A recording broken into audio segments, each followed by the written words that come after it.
पहाड़ थिला से पहाड़ अंचल जगह को 8 पुओ को दान करथिले। से पहाड़ गुड़िकर ना होउची आपणकर बिंचणा, पेजगला, देवरिया, भालुखोल, हाथीबाड़ी, कालुड़िया, जमुनागिरी, गोठियाल एवं गड़ गुड़िकर ना है खोलडी, पांड्रीपड़ा, शिकुड़ा, कंकड़बाड़ी, जकर, रुमागड़, पाटीगड़, घाटीबारी बा गुड़ियाड़ी। यही 8टी गड़र समन्वय होउची 8 गड़ बा अष्टदुर्ग। यही अष्टदुर्ग एक पवित्र स्थली जोठी ओडिया साहित्यर 2 जन विशिष्ट कवि को जन्म देइथिले।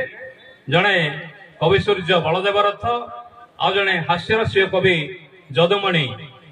जदुमणि संसद रा आवश्यकता रही 8गड़ जदि कारण से एठी जन्म नहीं।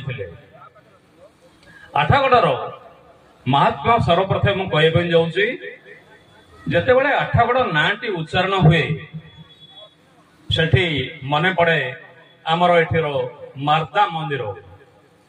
आपण माने समस्ते जानिचंती जगन्नाथ को विभिन्न समय रे अज्ञातवास रहिବାକୁ ହେଇଛି एवं तांकर सुरक्षा 16 थर श्री मंदिर अज्ञातवास रे निया जाइछि।